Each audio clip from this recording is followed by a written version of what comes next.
Montana Talks here. Live and local. This is Montana Talks with Aaron Flint.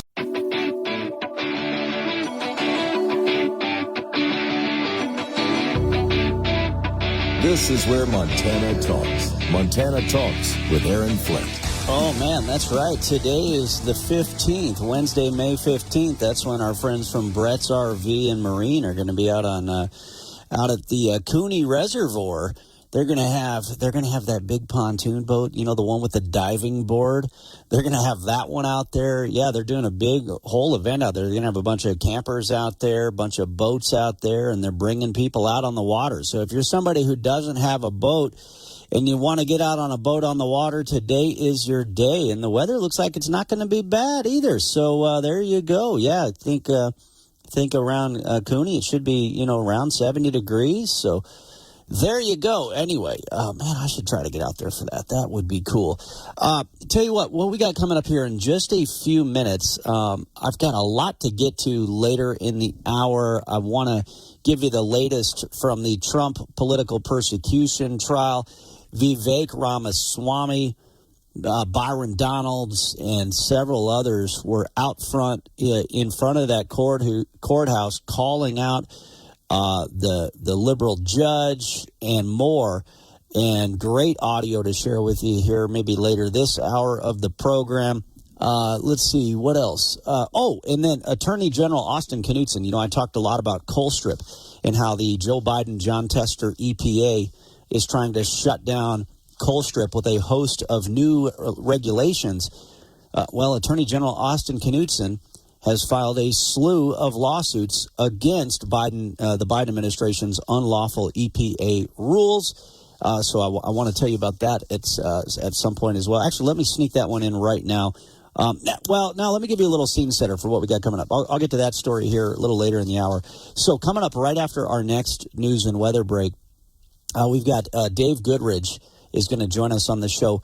Those of you who have seen your primary election ballots, you'll notice, if you're in Billings, you'll notice there are a couple of questions about doing a review of city government. I should have brought a sample ballot in with me so I could read the language.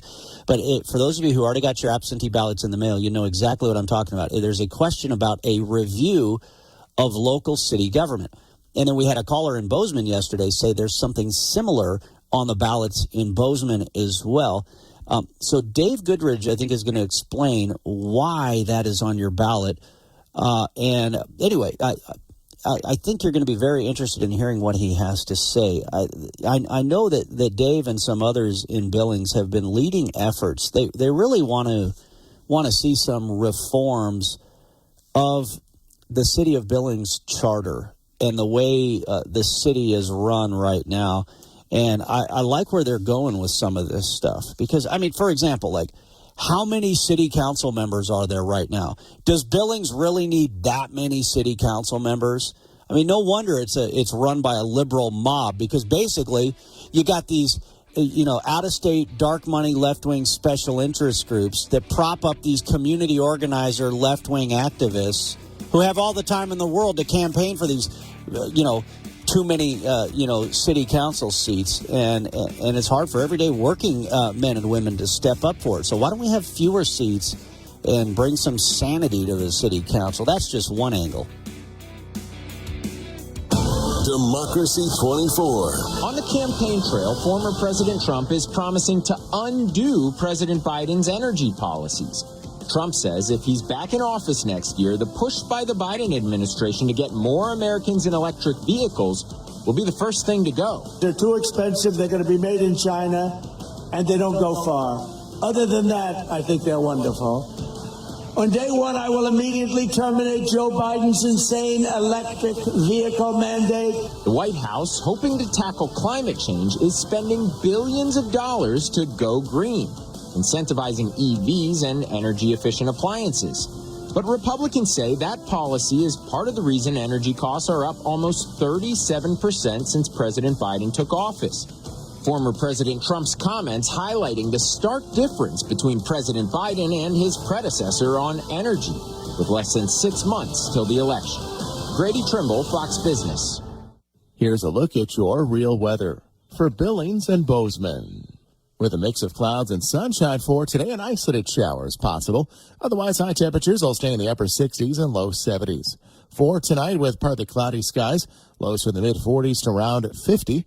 And the outlook for Thursday calls for a late-day shower chance. Otherwise, with some sun tomorrow, highs from the mid-70s in Bozeman to around the 80-degree mark in the Billings area. This is Weatherology meteorologist Paul Trombley.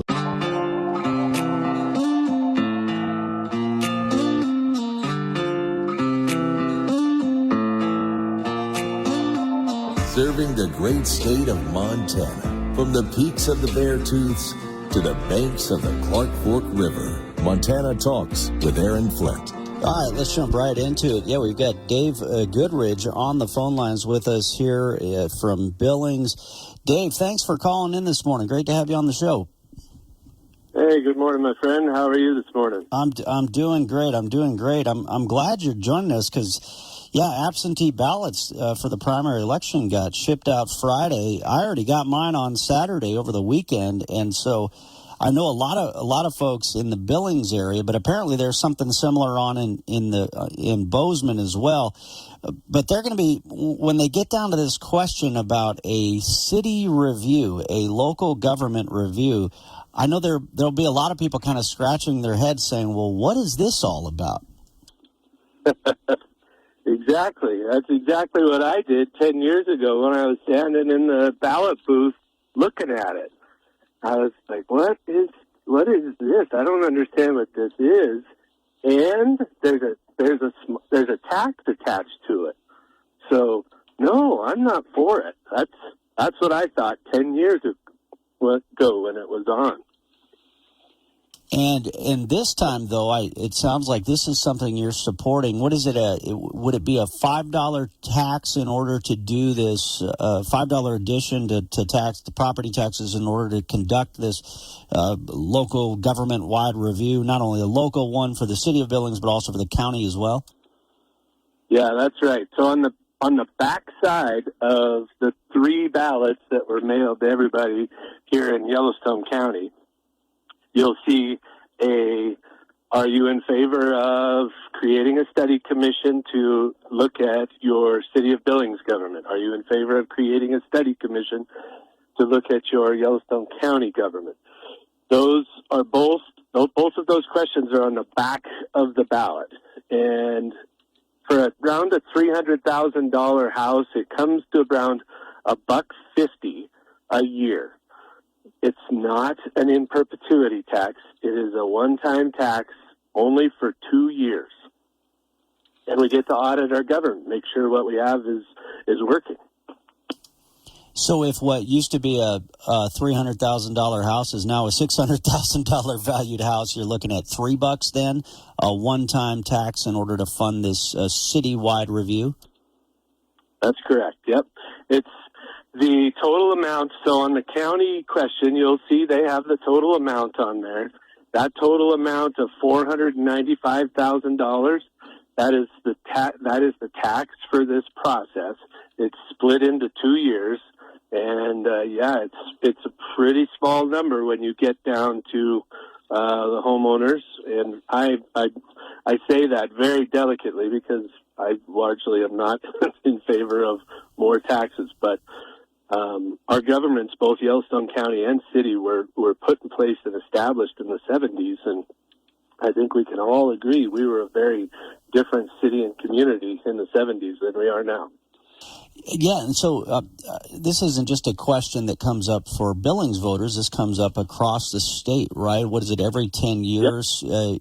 Citizens have the option to basically fund a complete review of their local and county government functions. So that's why other folks in other parts of Montana would have this question in front of them as well.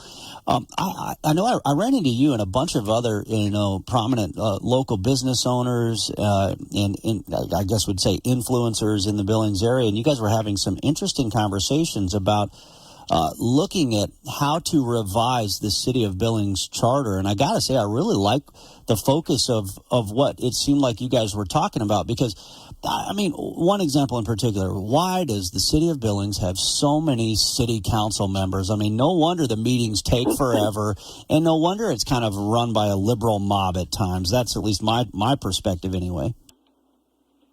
Right. Well, I totally agree with you. To some degree, politics aside, you know, what you have 10 people representing 5 wards, and it's hard to get consensus, you know, with that. And basically the city council, as it is right now, per the charter, they're almost a volunteer nonprofit board.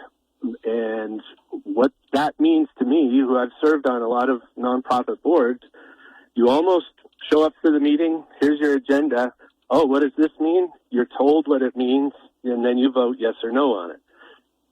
What our council people and mayor don't have the ability to do, they don't have the capacity, the time capacity to understand a lot of complex issues that are happening in a growing city of 125,000, land use, public safety, you know, finances, all those things. And so the capacity for these folks to make the decisions is one of the biggest things that I want to see a change personally myself, if we get to yes. So what would be the biggest benefit? We got about a minute before our next break. What would be the biggest benefit if folks voted yes for these local reviews?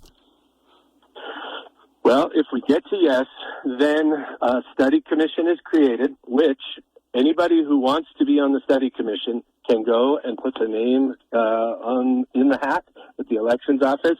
It's an elected position that is elected in the general election. And so anybody who wants to have a voice in whether what is working or not working and what can be done differently should consider going and putting their name in the hat. And man, then we get to see if what was put in the mid 70s still works or not, which I think isn't. So that's who would then run this government review, would be whoever is elected to that position?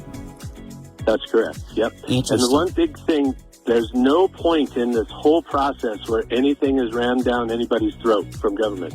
All right, hold that thought. We got to take a quick break here, but David Goodridge, I'll come back to you for some final thoughts here right after this, and then we'll open up the phone lines for you if you got something you want to talk about.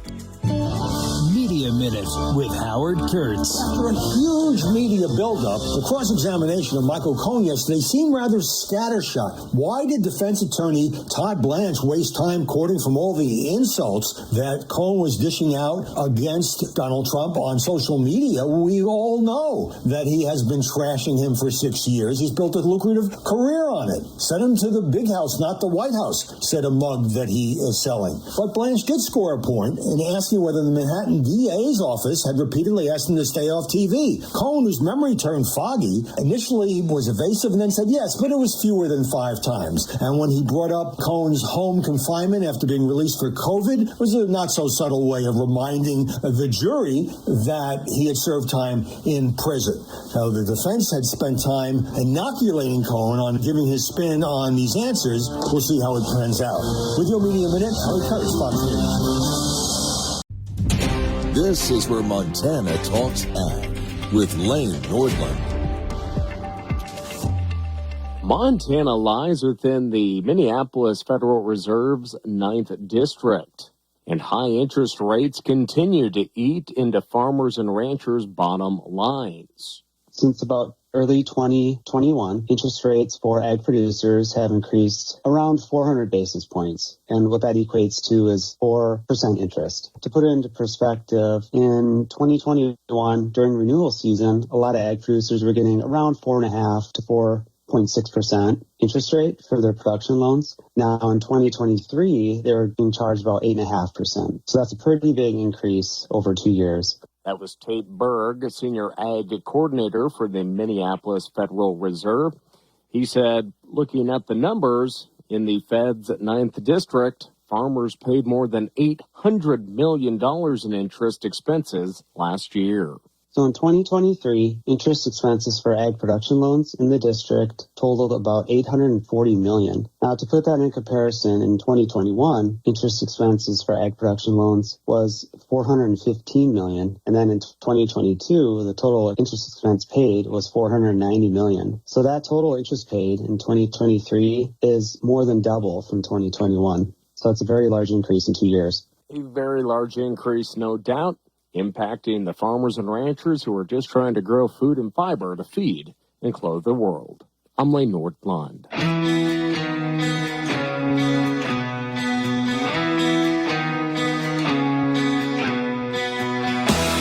Taking your calls live.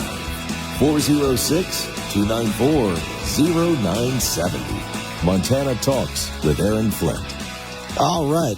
Phone lines are open for you. If you got something you want to talk about, 406-294-0970. But first, I'll go back quickly here to Dave Goodridge.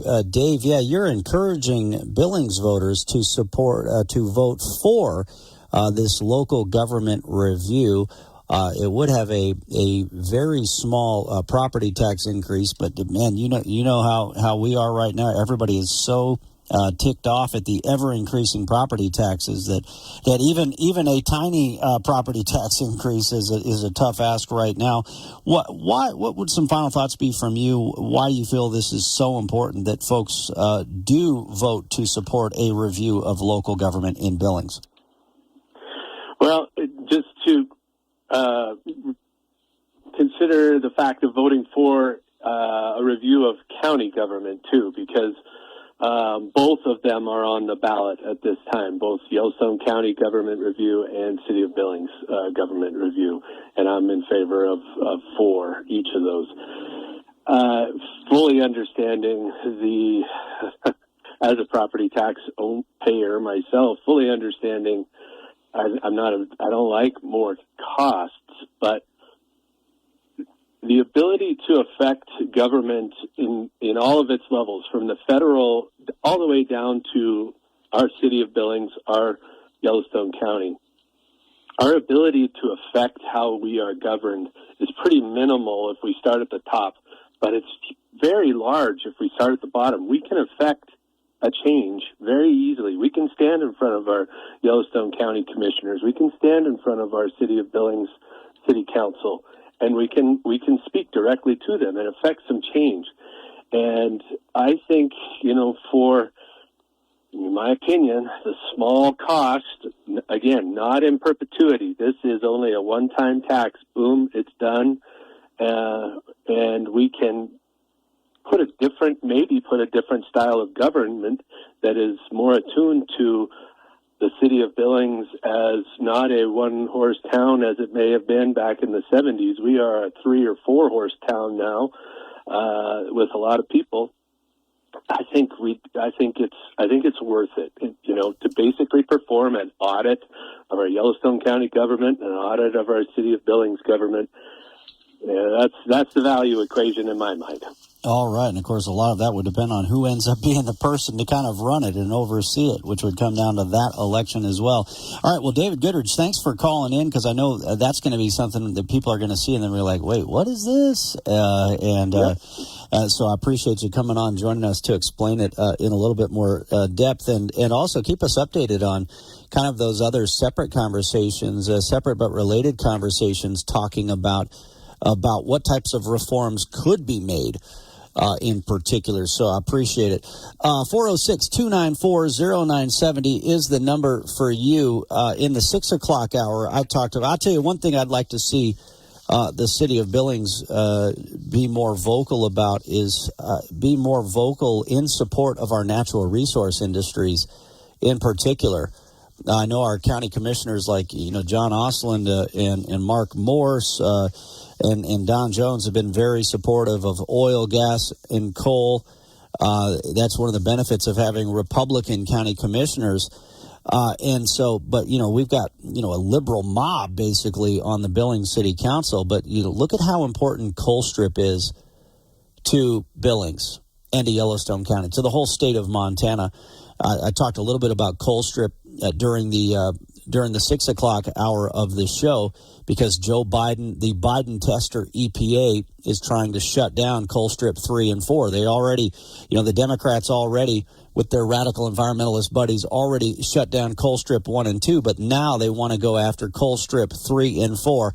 By the way, related headline here, I saw a news story. There was an animal that invaded a substation, and nearly 1,200 people were without power in Troy, Montana, yesterday morning because an animal invaded a substation. What kind of animal would take over the EPA and try to shut down power to the entire country was what the thought that came to mind when I saw that headline. By the way, it was a squirrel. A squirrel caused that major power outage in Troy, Montana, Tuesday morning. But anyway, back to Colstrip here. Yeah, these whatever animal is trying to push this stuff on the EPA right now. I mean, this is just so outrageous. They've already killed Colstrip 1 and 2. And look at Montana used to be a net exporter of power. We made money selling power to other states, but we've lost power because of these radical environmentalists. There's times where you and I have to pay more for power because we're now not a net exporter of power at times. Sometimes we have to purchase power from other states at peak prices, by the way. Attorney General Austin Knudsen files a slew of lawsuits against the Biden administration's unlawful EPA rules. I'll tell you about that here in 60 seconds. This is a Fox News alert. I'm Chris Foster. President Biden is challenging former President Trump to debate in a video released this morning. I'll even do it twice. So let's pick the dates, Donald. I hear you're free on Wednesdays. Referring to the criminal trial in New York that's off on Wednesdays, former President Trump tells Fox News Digital the proposed June and early September dates are fully acceptable. Let's see if Joe can make it to the stand-up podium. In Maryland, Democrats nominate Prince George's County Executive Angela Also Brooks for Senate to oppose former Governor Larry Hogan. With your help, we're going to bring our case for strong, proven, effective, and independent leadership directly to the people of Maryland. West Virginia Democrats nominate Wheeling Mayor Glenn Elliott to face Governor Jim Justice for Senate there. Democrats Ben Cardin and Joe Manchin are retiring, and Republicans are trying to flip those seats and take back Senate control. America's listening to Fox News. All right, here we go. Montana Attorney General Austin Knudsen recently filed 4 lawsuits against the Biden administration's unlawful EPA rules. He's now filed 49 lawsuits against the Biden administration. And here's the deal. Oftentimes, Attorney General Austin Knudsen wins and is successful in those lawsuits against the Biden administration. He's been standing up. I mean, I'm telling you, Austin Knudsen, best AG in the country. And, of course, Attorney General Austin Knudsen is on the ballot for re-election this year. But man, he's led a coalition of Republican attorneys general across this country to step up against all sorts of nonsense coming out of the Biden administration. And of course, Governor Gianforte has supported him in these efforts as well in many of these lawsuits here. But Attorney General Austin Knudsen saying, quote, President Biden has been waging war on affordable energy since the day he took office. I will continue to fight back against Joe Biden's unlawful and overreaching energy policies. One of those cases, most recently filed here, A.G. Knudsen joining a coalition of 24 attorneys general in filing a challenge to the Biden administration's new regulation on heavy-duty vehicle emissions. Basically, Biden is trying to force EVs onto the nation's shipping industry, and so that's why he's pushing out these absurd heavy-duty vehicle emissions. So A.G. Knudsen standing up with 24 attorneys general against that. He also joined a coalition of 25 attorneys general this past Thursday in asking the U.S. Court of Appeals for the District of Columbia Circuit to declare Biden's new Clean Air Act rule unlawful. The attorney general saying that the rule will shut down power plants in Montana and across the country. And then, of course, there is another case, North Dakota et al., where A.G. Knudsen joined a coalition of 23 attorneys general challenging the Biden administration's unconstitutional and overreaching rule aimed at killing coal-fired energy production in Montana and across the country. Imagine what position we'd be in right now if we had a Democrat attorney general. Remember, under Democrat Governor Steve Bullock, we lost Colstrip 1 and 2. Democrats like Bullock and John Tester have never stood up for the union workers at Colstrip. Oh, yeah, they'll give little platitudes here and there. Like, for example, when the EPA administrator was on Capitol Hill, Congressman Ryan Zinke from the Western Congressional District hammered the EPA administrator, standing up, fighting on behalf of the union workers in Colstrip and everybody else in Colstrip. What did John Tester do? Well, I raised the subject. Oh, he checked a little box, fails to stand up for the union workers in Colstrip and everybody else, and all the other electric ratepayers across Montana. They could, be subject to massive rate hikes as a result of John Tester's policies. QC Kinetic.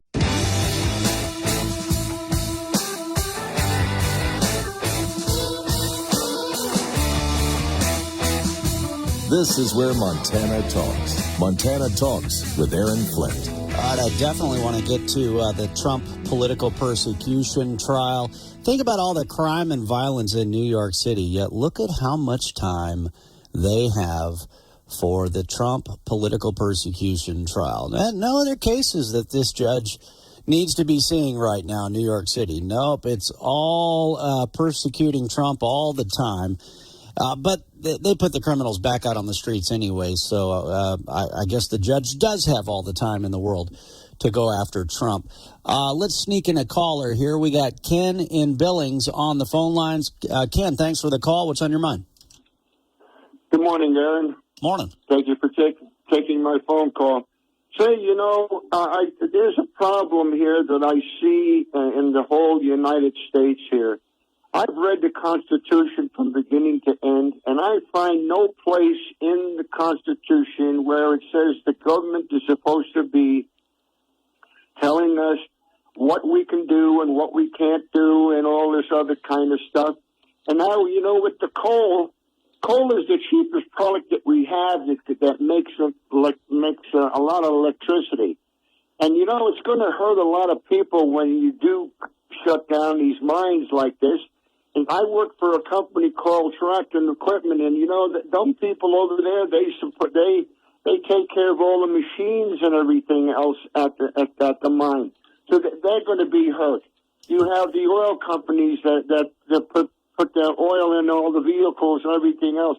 And those people in Colstrip, they're a real nice bunch of people. I know a lot of them down there, and they're a real team player.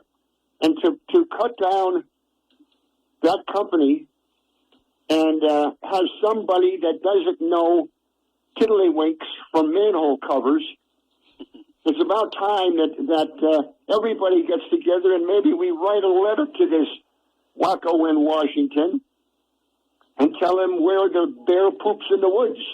I mean, this is our country. That's not his country.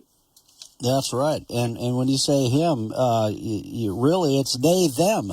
Let's get our pronouns right here. It's not just Joe Biden. It's Joe Biden right. And John Tester is the reason why this nonsense is being pushed right now. And the Tester is nothing but a big blowhard anyway. The flip-flop, flat-top, fake moderate, and he's the reason we lost Colstrip 1 and 2. And now they're trying to take out Colstrip 3 and 4. Hey, great to hear from you, Ken. Thanks for calling in. And you're right. There are so many other businesses across the state of Montana that benefit from the work being done in Colstrip. Colstrip's a great community, but then there's so many other businesses, like you mentioned, some just in Billings alone, that profit off of the work being done in Colstrip. And so, no, thanks for calling in. Great to hear from you. Hey, next up on our phone lines, we got our friend Zach Robbins here. You've probably been hearing a thing or two about Rove Exchange. and some of these different options that you've got available to you, if especially if you're somebody who's in a farm or a ranch family and you're trying to make some tough decisions. Zach, great to have you back on the show. Thanks for calling in this morning. Hey, Aaron, how you doing, buddy? Hey, I'm doing great. I'm doing great. It's good weather out there. I kind of want to get out on the water with our friends from Brett's RV later today, if I can swing it. But yeah.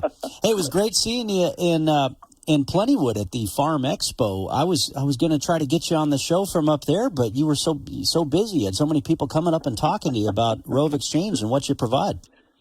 I had a great time up there. That was a excellent little Farm Expo, and I hope to head back up there again next year and hit a few more Farm Expos, and hopefully I can be of assistance or at least be an option for these farmers and ranchers who are selling and help them reinvest through that 1031 exchange and defer those taxes. As we all know, we don't want to be giving Uncle Sam any more money than he's already getting from us, and so hopefully I can continue to do that.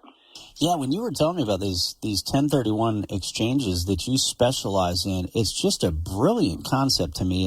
And people have heard me say this. Look, we don't want our farmers or ranchers to have to sell their land, but sometimes you got to. Sometimes, dad passes away and then, you got multiple kids. They got to figure out what to do. And you don't, like you say, you don't want to lose everything to Uncle Sam, so you got to at least maybe cut up a slice of that land in order to keep it in the family or to not lose everything to the federal government. And so these 1031 exchanges are really just a brilliant way for families to figure out a way not only to dodge a massive federal tax bill, but also to keep some residual income flowing in, right?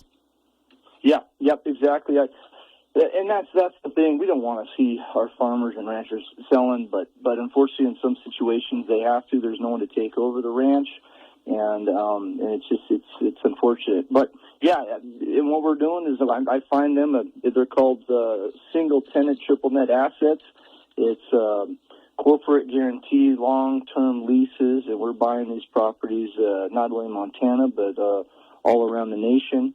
The ranchers and the farmers stay in control of those assets, and they provide a passive income, a monthly passive income, and along the line, those properties are appreciating. And it's from the clients I've had so far, they've absolutely loved it. It's a great tool to once again defer those taxes and get that money working for you and not for the government. Yeah, and, we mentioned farmers and ranchers, but it could also be, just folks who maybe have some land in their family, whether you're farming it or not. Even take Gallatin County, for example. I know you're helping out some of our listeners right now that are trying to figure out, okay, what do we do? We've got this chunk of land.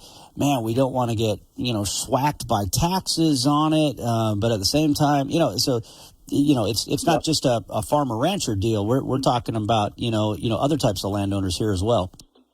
Yes, and I've worked with real estate investors as well, where they've sold, say, storage units, and we've 1031 into a different option for them because they're managing the storage units. So there's multiple options when it comes to this. My niche is in the agricultural community and working with those families, but I've also worked with real estate investors as well. Doing this 1031 exchange. So it's not limited to farmers and ranchers. You're right. Well, and obviously we've got, a large audience here, pushing down into northern Wyoming, all the way from the Northern Cheyenne Reservation all the way to Three Forks right now alone here in the early morning hours of the show, let alone anybody listening on the app like Tim out on the Mondakistan border in Savage north of Glendive. But you'll travel. You'll meet with folks whether they're in Wyoming, Colorado, Three Forks, or Savage, right? Yeah, anywhere in this Northwest region. Yep, I'll go. We'll sit down. I'll bring them some donuts, coffee. We'll sit down at the kitchen table and we'll just discuss some options and kind of see where they're at and see where they want to go. And I'll travel. I absolutely love to travel in Montana. I'm a third generation Montanan, and I love Montana. I love the surrounding area, but Yep. My wife's from North Dakota. We will go to North Dakota, and I'll jump in the truck and go, Aaron. You bet. Oh, nice. All right. Well, how can folks get a hold of you? Because I know that there's families that are trying to figure out what they're going to do. Yep. I'm at online. It's Rove, ROVE, partners.com. And my branch of Rove Partners is called Rove Exchange. Or they can just give me a call at 406-861-6545. 406-861-6545. I'd love to meet with them. All right. Well, awesome. Well, Zach, thanks so much for joining us on the show here this morning. And like I say, great seeing you in Plentywood, and I'm sure we'll see you out there. You can be at any of the upcoming, or keep us posted if you end up going to any of the upcoming shows, so folks can see you out there, stop by your booth, etc. You bet. Thanks, Aaron, and we'll talk soon, buddy. I appreciate it. All right, appreciate it. Yeah, thanks for calling in. All right, 406-294-0970 is the number for you. If you got something you want to talk about here on Montana Talks, we've got the phone lines open for most of the next 2 hours, between 8 and 10. And, of course, right now, if you want to call in right now, we'll get to you first up after the break. One interview. I've got one guest scheduled in the 8 o'clock hour, and I think you all are going to be very interested in this one. We've got Catherine Engelbrecht with True the Vote. Catherine Engelbrecht with True the Vote is going to be joining us around 8:20. So we'll kick off the 8 o'clock hour with open phones, and then around 8:20 is when Catherine Engelbrecht with True the Vote is going to be on with us. In fact, I just saw something very interesting via X, Twitter, whatever you want to call it. Apparently, there is a True the Vote app and somebody put this app to work.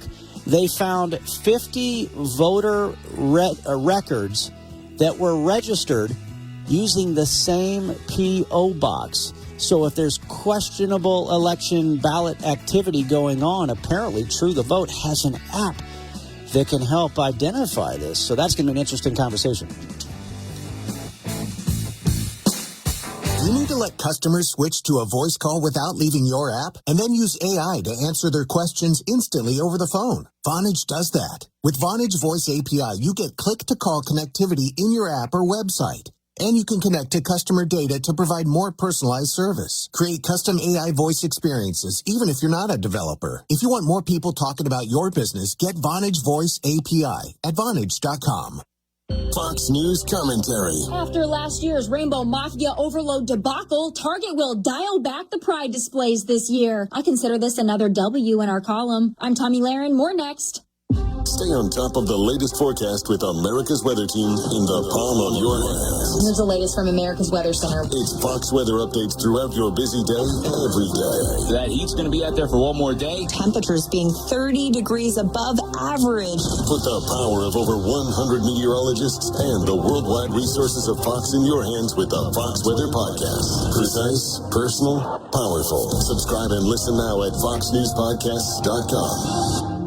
Last June, Target went all in and overboard with Pride displays, tastelessly promoting junk-tucking underwear and more. This move was met with well-deserved backlash and perhaps even a lesson learned. Because this Pride Month, Target announced LGBTQ adult apparel and home goods will be sold in select stores only based on historical sales performance. That amounts to about half of its 2,000 stores, a drastic dial back from last year's blowout. But this is bigger than Target. It's a win for decency and common sense. Why should big box stores ram the celebration of sexual preference down our throats and parade it in front of kids? We should be able to shop at family-friendly stores and not be forced to navigate adult items based on adult themes at every aisle. Turns out conservative buying power does hold some weight, and we should throw it around more often. I'm Tommy Lahren, and you can watch my show, Tommy Lahren is Fearless, at Outkick.com.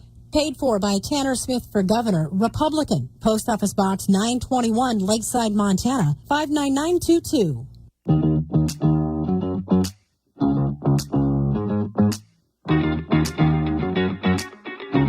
Taking your calls live. 406-294-0970. Montana Talks with Aaron Flint.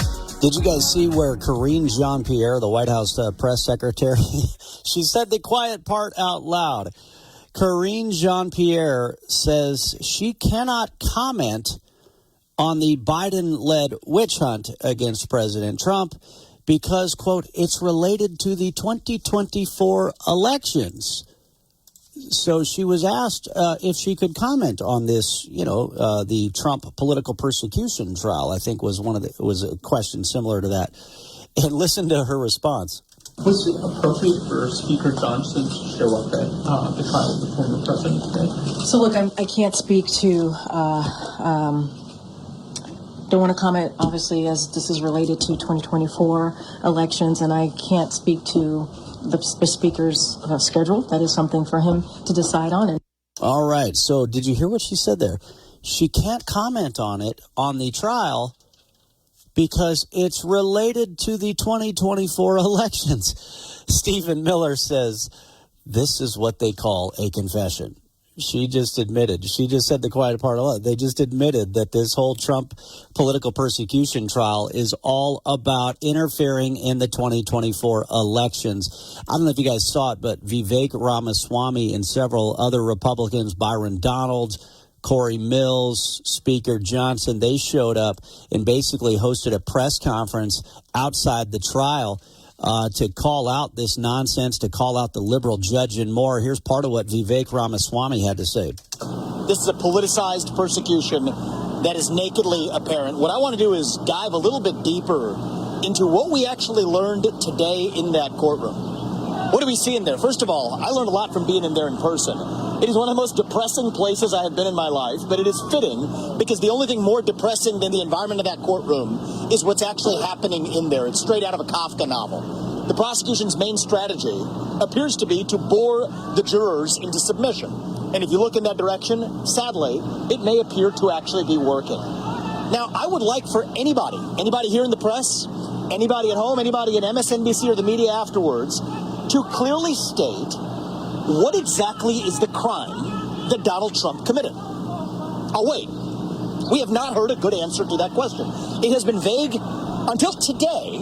You heard Michael Cohen's testimony, after which I would say it is less clear than ever what that crime actually was. All right, and then maybe I can play more from Vivek later on in the 8 o'clock hour of the show. But let's see, we're just about out of time, but let's sneak in another caller here. We've got Frank in the Paradise Valley. Frank, thanks for the call. What's on your mind? Yeah, I have a couple of quick things, but one of them is why can we get Greg Gianforte on and maybe he can address why the thousands of illegal immigrants pouring into Montana and he cannot do anything about it. His opponent running for governor is talking about that. And the second thing I just thought of is that last guest you had about the 1031 exchanges.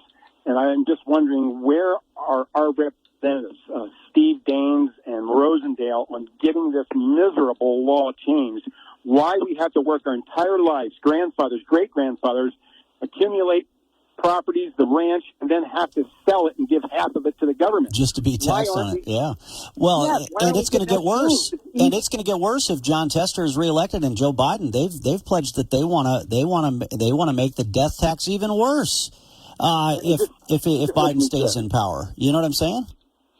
Yes, I know. It's just I get so angry. I want to just throttle the IRS and throttle our politicians who've let this miserable law last as long as it has. Well, the Republicans have fought. I mean, they've reformed the death tax over the years, much to the chagrin of the Democrats. And so the full weight and responsibility of that lays at the feet of Democrats like John Tester, Joe Biden, and the rest of them. Now, as to what to do with the illegal aliens that Biden and Tester are secretly transporting into Montana, I think Speaker of the House Matt Regier answered that question for us last week. That's why he's calling for a special session of the legislature to give the state more authority to go after these folks. Anyway, I know we're short on time, or I'd answer in more.